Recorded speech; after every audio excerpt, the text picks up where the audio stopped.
Now Fred has worked pretty darn hard to get that little toy mouse down there with him. What he'll do is he'll drag that thing to some place where he can put it that's hard to get to, and then he spends the rest of his time trying to get it back out again. That's just Fred. He's a little bit nuts. Okie dokie, let's get to work on this speaker grill, or this speaker cloth. This cloth's looking pretty ragged. I think I can take it off of here without damaging it too much in case I need to put it back on. But I don't think I'm going to want to put it back on. It's the wrong color completely, even though some people have expressed they kind of like it. I'll take that out of here. I may use that as a pattern to make the new one. But first things first, let me get a little bit of glue on this guy here and see if I can't get this to stay together. I'll have to take it off of this soft deal and set it down on something firm, so you're not going to be able to see it very well. Hi, Fred. Do you think we should set up a Fred cam and just have Fred going in the background all the time? Because whenever I'm in here, he's in here. And he's always doing something silly. Well, my buddy Fred has decided to join us, so I thought I would just give you a little bit of Fred cam. I'll probably make Fred cam a regular part of things, because Fred can be pretty entertaining to watch. Give Fred something to do there while I do this. Otherwise he'll start bothering me. Okay, I have work to do, Fred. Why don't you get serious and let me do some work. Alright guys, so I'm going to go ahead and start to glue this together.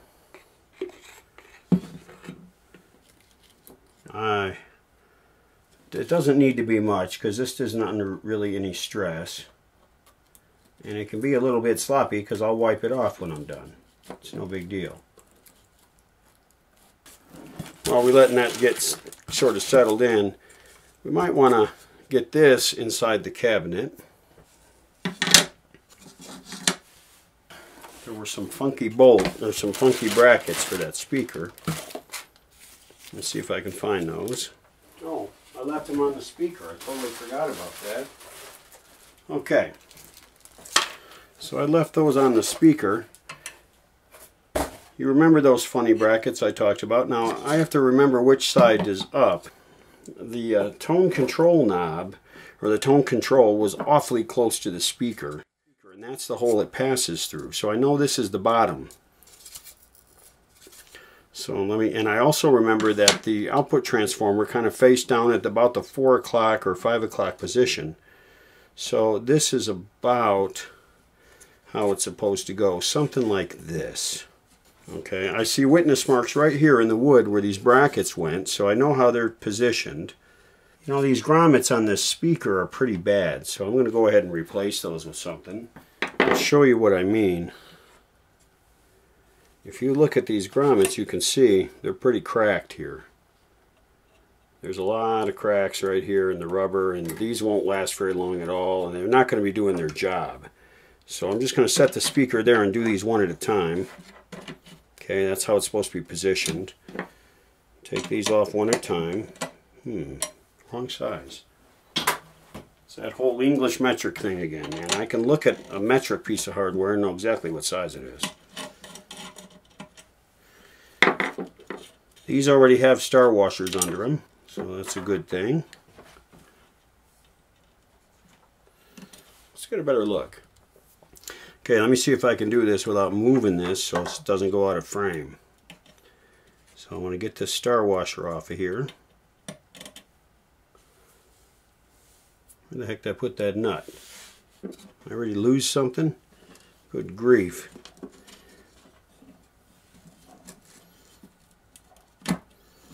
So use a little bit of brute force to get that off of there. I'm just going to go ahead and leave that screw right there. Right there, no need to mess with that. Here's another one of those, there's those flared bushings. Okay, here's the grommet. You see how it's installed. It's still soft, but it's cracked. So I'll go ahead and squeeze it through the hole, and then I'll be able to go find one that's like size. There we go. It's always good if you can get one of them out without destroying it, so you can have something to go by, a reference. It looks like they're roughly the same thickness, you know, the two halves. This one here may be a little thicker, what you're seeing as the top right now, but they're close enough, and I'm not terribly worried about it.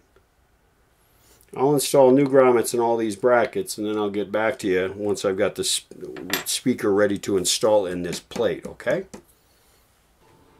If you look at the speaker cloth, it's got kind of a checked pattern to it. Nothing real, you know, spectacular or anything like that. It's got this, you know, sort of green and gold check pattern on this one here. I've looked at a lot of pictures of a lot of these radios on the internet. I've not seen any with this color speaker cloth. All of them have had tan speaker cloth with different patterns. But then I did look at a couple pictures of ones that I thought had maybe an original speaker cloth, and it was sort of a brown color with a like a checked or a diamond pattern on it. So the closest I've got to that, and the closest I think I'll be able to find to that, is this guy right here. So you see there are definite similarities between what is on this one and what's on this one. So I'm not really making a drastic change here. What I'm going to do is I'm going to use this as a pattern. So the way to do that is I'm going to have to draw on the speaker cloth.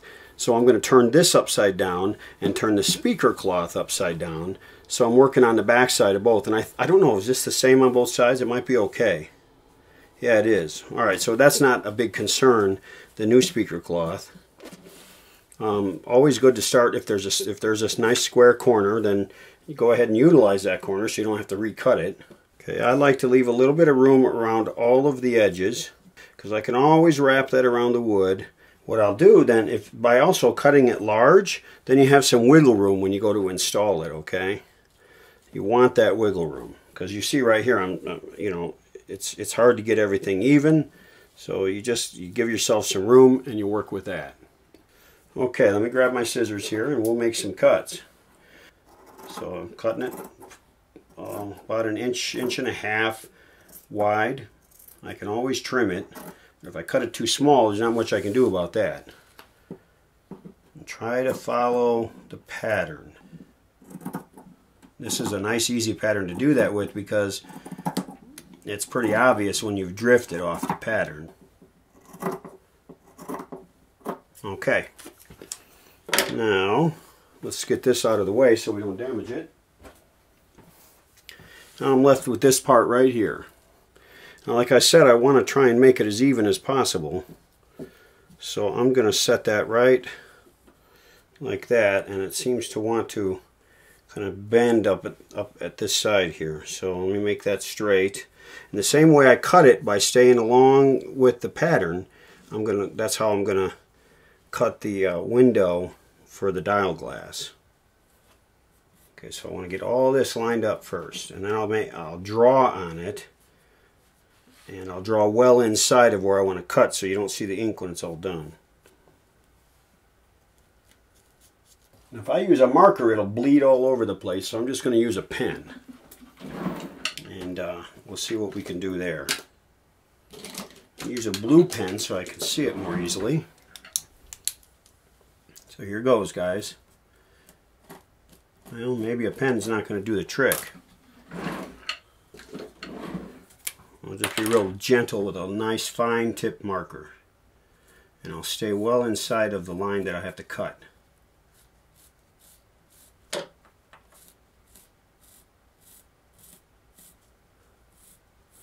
And if I don't press too hard, I don't get a lot of ink on there. It'll kind of hide.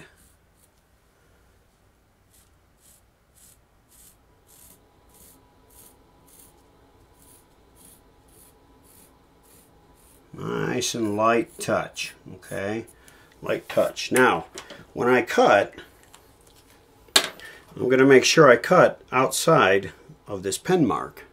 This stuff is too flexible to be cutting with a knife because I'll just drag it and it'll never be straight, so it's got to be scissors. But I can make a starting point. See what I mean?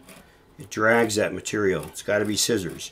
That'll snag it too. It'll pull threads and it'll make it look awful. Okay, I think that's enough of that.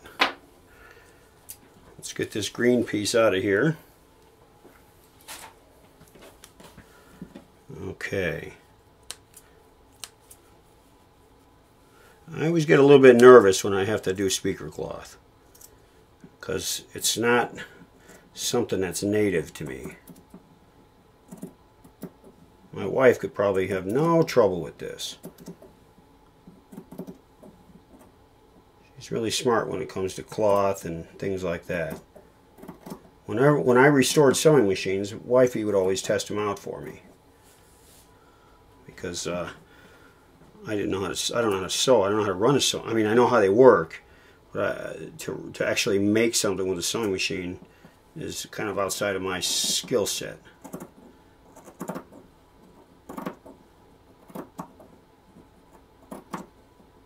And you want to be careful not to pull on this cloth, because you're cutting across the thread pattern, and you can pull threads if you're not careful. So you want to get this glued on as soon as possible.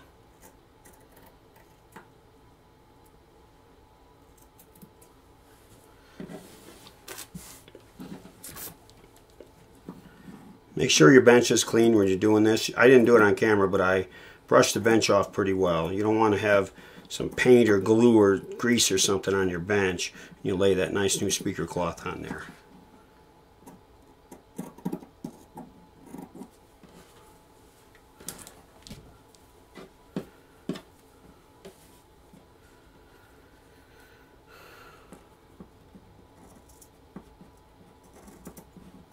Try not to pull on it as you're cutting, because that'll make for a bad cut. It'll make a crooked cut, and it'll make for pulled threads. Okay. That's pretty good. Now, I am not a huge fan of a bunch of contact glue on this thing, okay? I think that's a mistake. What I am a fan of is using hemming, like hemming strips, material that you use to hem pants with and stuff, hem shirts with. But that may not work in this situation. I just don't know. But certainly glue will show through. So maybe I just want to be really careful, because I can't just pull the thing tight, because what will happen is it'll pull like that. So this has to be, have a boundary on it to keep it from pulling loose. In fact, I need to do that before I do any other part, because then I can pull the rest of it tight. Let me go get some hemming tape. I'll show you what I do. What I'm doing now is I'm going to glue this speaker cloth onto the backing. I'm going to use this stuff right here. It's called Heat and Bond, and I learned about this from John from Arkansas. I learned a lot from John, and this stuff here is real good for this kind of thing. It's basically like a glue that you melt, and it comes in a strip so that you can apply it where you need it, and you heat it up with an iron. Now, just like my toaster oven, I do not use wifey's iron anymore. I tried that, and it didn't work too well. She caught on, and pretty soon I was banned from the iron. And when I tried to use it once after I was banned, then I found that she was hiding it after that. So probably a good idea for me not to use the iron, and so I asked her to pick me up one at a thrift store, and she got me this cool sort of vintagey iron. I'm real happy with it. It's an old Sunbeam. All right, so let's get this going here. There we go. Okay. Some of them have tape on them and some of them don't. And this one does not. There are brands though that do. And it doesn't really matter to me. I can use either one. But basically what you do is you just lay this material down, and then you're gonna iron to it. Okay. Now you don't want to have too much, because it will soak through the cloth. If you get too much of it and you get it too hot, it'll soak through the cloth. So you want to be kind of careful about it. Don't get cocky and start applying a ton of heat that you don't need to apply. So you just one layer is generally okay. No more than two, and I'd be careful about that too. And I like the kind without the tape because you can just tear it. I mean, it doesn't need to be cut, this stuff. And sometimes this type though without the tape is a little bit thin, and then when it's thin, it does sometimes require a second layer. And you'll know when you're gluing it on whether it's holding well or not. So Okay, so I'm going to do that one line at a time. I'm going to go ahead and lay this down carefully. You don't want to disturb where you place that stuff. Okay. This is the hardest part of the whole thing. And that's the one advantage of the kind with the tape. You can position it, iron it in position, peel the tape off, and then do the rest of the ironing. I do like that, but I've learned to manage this. That's why I don't put it around the whole perimeter. I just put it around part of it and get it started. Okay.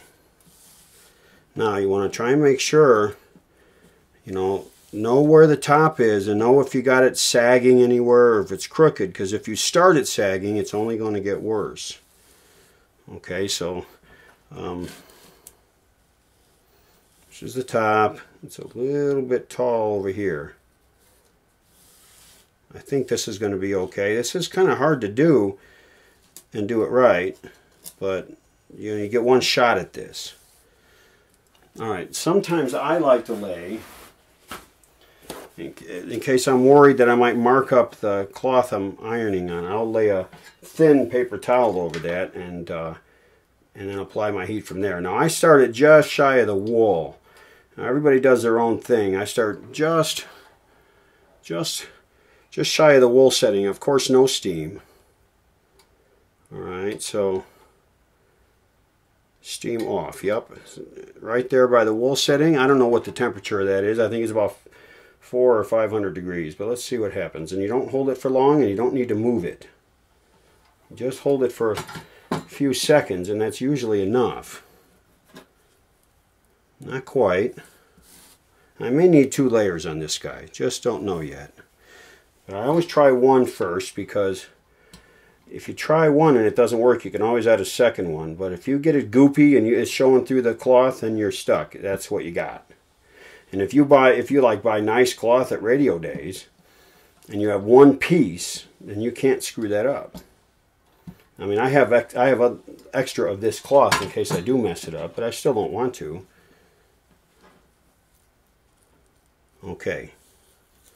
Now, you do one little area at a time, and you kind of straighten it out as you go if you have to, all right?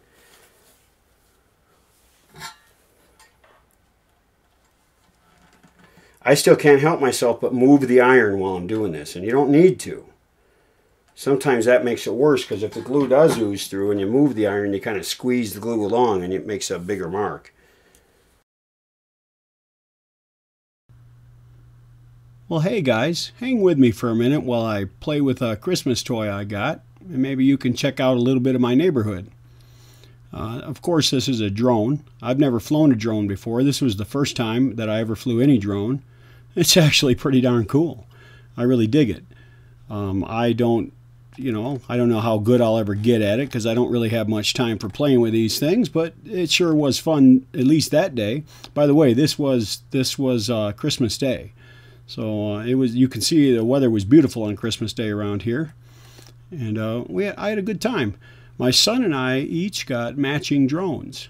Only he wanted his to kind of perform like a race drone, so he took the camera off and took the skids off so it could be light, and he just tosses it from his hand. But me, I got it mostly because I wanted to take pictures. And who knows, maybe I'll spy on the neighbors who have the barking dogs, and I can figure out some way to irritate those dogs so I can make them quit barking. Or at least if they bark, they might bother the owners of the dogs as much as they bug me. But anyway, that's beside the point. Check it out. There's my old van. That old van has been a trusty thing. We've had that for a long time. And, of course, that's my house. And my wood shop's in there behind that little door. And my son's van was there. And, of course, you can see the rest of my neighborhood. It's kind of a, crowded little neighborhood, but I like it. Other than the dogs, I like it, that is. And I had a lot of fun, except you can tell that it was kind of a breezy day, because every time I took off, I wound up drifting south. That's where I'm going right now. I'm kind of drifting southward. And it was harder than heck, especially as the battery was dying, to keep that thing going back to the north where I needed it to go. So I really struggled with that part. But, it was a lot of fun. I highly recommend it. If you guys ever get a chance, get one of these things. They're inexpensive, and they're a really fun way to pass some time. But if you do get one, get a couple of extra batteries and get them charged up before you go out, because this one here flies about 13 or 14 minutes on a battery, and that's a long time for an inexpensive drone. So, I don't know, give it a shot. You might have a lot of fun with it. Well, here I go, about to land. Let's get back to work now. Alright, so what I'm going to do, at the very bottom I'm going to put 2 pieces. What I do is I'll tear one piece off, kind of double it over, and lay it right there.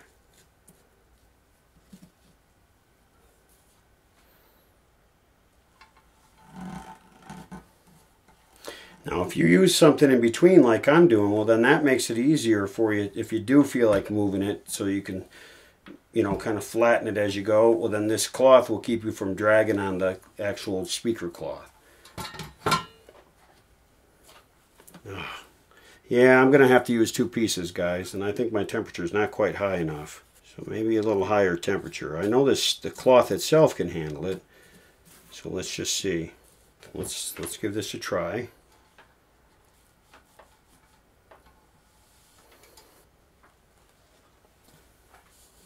Okay, I think that glue adhered this time. You don't want to test it right away because it's like wood glue. Until it hardens a little bit, it's not going to, you know, it's not going to adhere real well. So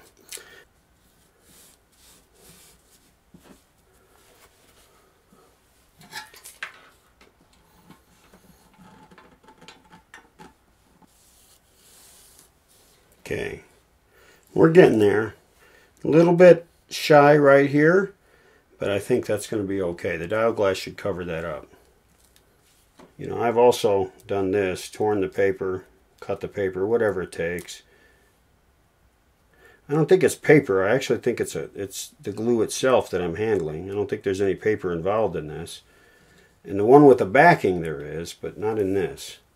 I'll have to be careful where I glued that piece because, and I think I'm on that spot right now, because that'll activate that glue too. It'll melt that glue. You know, I think the stuff with the paper backing, or, you know, the backing works a little better, guys. So if you have a choice, this works, but I like the other stuff better. And that's what John used, too. So I think that, given my druthers, I'd rather have that. Now I put basically 3 layers in every spot. So you saw I started with 1. Yeah, I got some crap on it. It's a good thing I'm using that paper towel, see? That's a big deal. You don't want to get a bunch of junk on it. I don't know where I set it to make that happen. That stuff with the backing, you don't have to be on quite as long either. This is thinner, and it seems to not melt quite as easily as the stuff with the backing. That stuff was almost instant. Now it's real tempting to pull and stretch and all of that, but if it's straight, it's probably smart not to pull on it, because what happens is it may straighten out where you're at, but it'll pull all the pattern and you'll start to see waves in the pattern.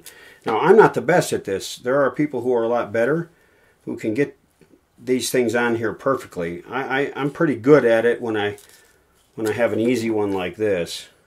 But boy, I tell you, some of the tough ones, I've had my friend who runs the furniture shop help me with the tough ones because he does it all the time. Okay, let me see how this does. Make sure it's all fairly straight.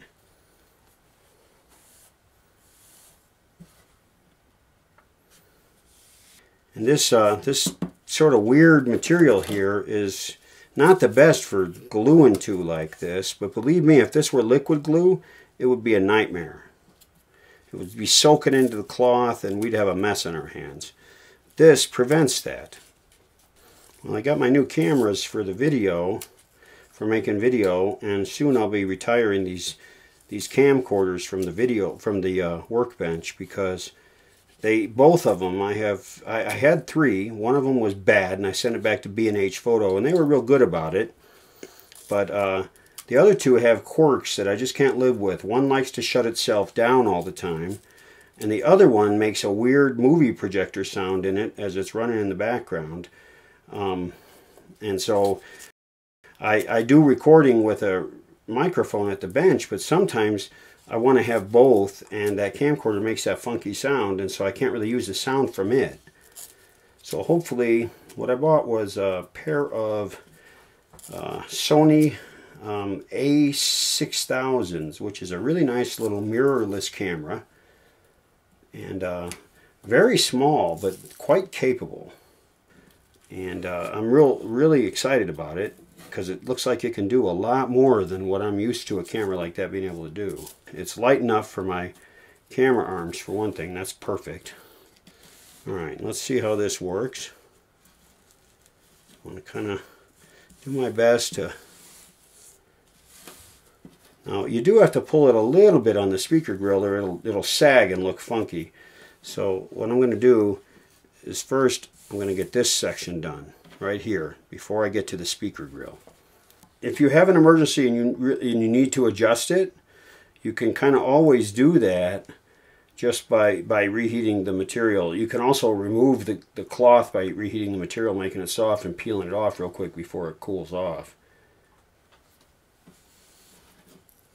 Okay. Now I want to start at one end on this. Once that's nice and firm, then I'll pull that way with it and finish it up. So I'm trying to make sure this is as straight as I can make it. That's as good as I can get from what I can see. Let's get some heat to it before it decides to change itself. Do a little this little crossbar.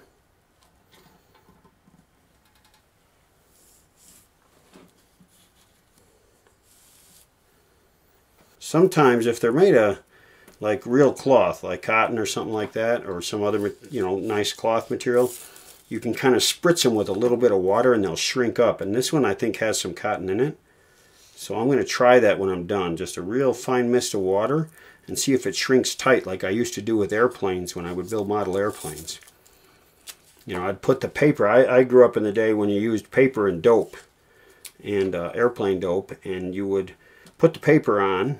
You'd cut it, you put it on where you needed it to be, and then you would spritz it with water. I would attach it with dope. Some people wet the paper first, and I did that sometimes, but I would usually just glue the paper on and attach it with dope, and then spritz some water on it and just watch it shrink tight as a drum.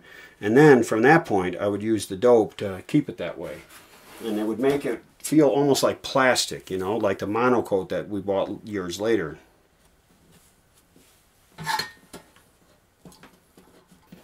Well, it's not perfect, guys, but it's not bad. I think this is going to work out just fine. Now, what I like to do, first I want to make sure it stays clean. So I will do this, and then flip it over, okay? Now you cut notches where the holes go.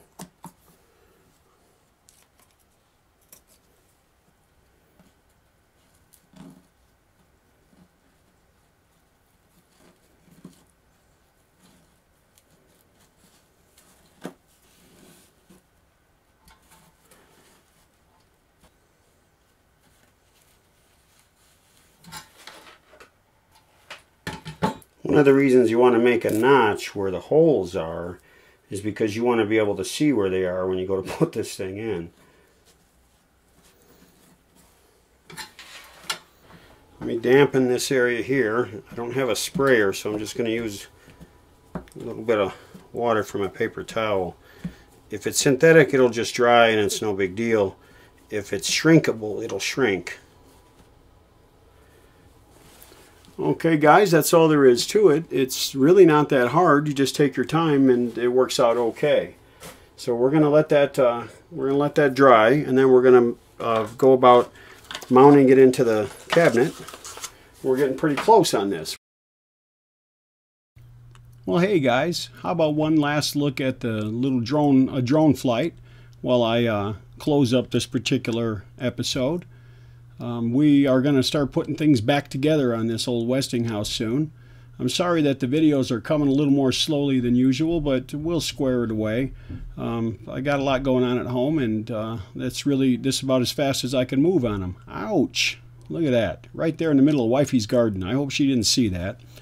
Anyway, I will get them done as fast as I can, but I'm afraid for a little while it's going to be kind of slow. But I will still put them out, and I hope you still watch, and I hope you like this particular radio. It actually is going to turn out pretty nice. You'll see. So, all right, guys, I'll go ahead and say say goodbye for now. And from your western outpost in Salt Lake City, this is Michael, flying high over Salt Lake City. That's all for now.